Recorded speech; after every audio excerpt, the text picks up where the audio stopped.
Good Morning Business, le débat. Les retraites, les chiffres, on en a fini au moins, on va repartir à zéro peut-être, Nicolas Dose. La vérité sur les chiffres, ça y est, c'est fait, on passe. Et voilà, je fais un peu amende honorable parce que je me souviens quand François Bayrou veut une mission flash à la Cour des comptes, je me dis, mais enfin, on sait déjà tout, qu'est-ce qu'on va apprendre de nouveau ? Objectivement, on n'apprend pas grand-chose de vraiment très neuf. On a une super actualisation des chiffres, les perspectives. Ça dit la même chose que le rapport du corps. Et ben finalement, ça va être utile, ce rapport de la Cour des comptes, parce que ça met fin aux polémiques. Ça met fin à l'espèce enfin, les avis élargis entre les plus, les moins, avec le même rapport. On pouvait dire que tout allait bien, tout allait mal, et on s'est écharpé pendant tout le débat sur la réforme des retraites. Personne n'était d'accord sur rien. Là, on peut considérer qu'il y a un diagnostic qui est à peu près indiscutable. Donc, on oublie l'histoire du déficit caché avec les subventions d'équilibre que l'État verse dans le régime des agents publics. Cette réforme qui a été mise en place en 2023, elle ne suffit pas. Et là, on a des chiffres de perspectives de déficit qui sont d'ailleurs assez alarmantes à l'horizon 2045, mais qui sont en ligne avec ce que dit le corps. La facture annuelle des retraites actualisées, c'est 390 milliards d'euros tous les ans. C'est 4 points de plus que les autres pays d'Europe. Voilà.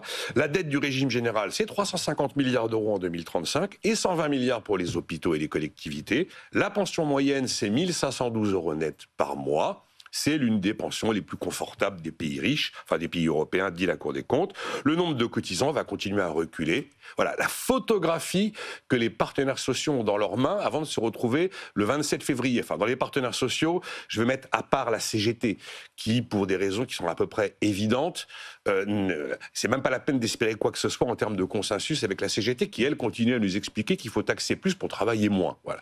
Alors, on a une photographie, et même si la Cour nous dit, et Pierre Moscovici l'a martelé, non, nous n'étions pas là pour donner des pistes, des propositions, il n'y en a aucune, excepté que ils ont testé tous les paramètres. Si je fais plus, moins, en fonction des annuités, en fonction de l'âge de départ, eh ben, ils ont quand même chiffré les effets pour montrer que si on prend une décision en allant à 63, ça coûte ça. Si on va à 65, ça rapporte ça. Pareil pour les annuités. Ils ont fait l'exercice pour les taux de cotisation et ils ont fait l'exercice pour la désindexation partielle des pensions. Donc ils sont quand même un petit peu aussi dans qu'est-ce qu'on pourrait faire et combien ça coûte. Jean-Marc Daniel. Oui, je trouve que Nicolas est assez optimiste de considérer que désormais qu'on a les chiffres, ça va arrêter les polémiques. Parce que à chaque fois qu'on a les chiffres, c'est pas la première fois, il y avait eu le rapport Le Livre Blanc qui avait été organisé par Michel Rocard dans les années 90.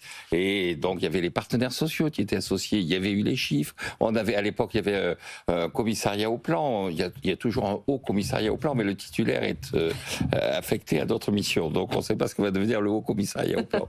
Mais et donc tout ça devait être scellé dans le marbre. Voilà, on avait les données chiffrées, incontestables, tout le monde était d'accord, on pouvait agir.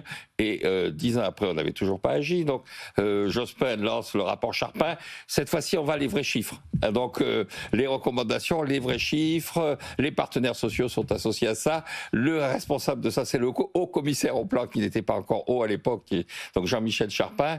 Et dans la foulée, on prend des décisions qui consistent à attendre. Et donc là, on a le haut commissaire au plan de nouveau qui est sollicité, malgré ses nouvelles fonctions. Grâce à ces nouvelles fonctions, on fait un conclave. On rappelle à ces François Bayrou. Voilà, on fait un conclave, on va avoir les chiffres et tout ça, et il va, encore une fois, rien se passer. Ça vous fait rire ou ça vous fait pleurer ? Ah, ça me fait pleurer, c'est attristant. C'est-à-dire, vous savez, il y a une pièce de Ionesco qui s'appelle Amédée ou Comment s'en débarrasser. Mais sauf que Ionesco, c'est du théâtre de l'absurde. Là, c'est exactement la même chose sur les retraites. C'est comment s'en débarrasser, mais dans l'absurde. Alors, ce que je trouve affligeant dans tout ça, c'est que on passe à côté des vrais problèmes de ce pays. C'est-à-dire que derrière le problème de la retraite, derrière l'âge de départ à la retraite, derrière les projections, il y a quand même le fait que le pays ne travaille pas assez et le pays n'épargne pas assez. Alors, n'épargne pas assez, je sais que c'est quelque chose qui heurte beaucoup la sensibilité intellectuelle de certains nombres de nos auditeurs téléspectateurs. Le pays, parce qu'il a un déficit de sa balance des paiements courants, ne travaille pas assez et n'épargne pas assez. Et donc, au lieu de passer son temps à savoir quel est le tuyau qui permet de payer les retraites des fonctionnaires, de se demander si la Terre est plate, de se demander si il est légitime de compenser le déficit du régime de la SNCF, il faudrait peut-être se dire, on reporte l'âge de départ départ à la retraite à 67 ans, une bonne fois pour toutes, et on se pose la question de savoir si la proposition de la CPME de supprimer 3 jours fériés est pertinente ou pas.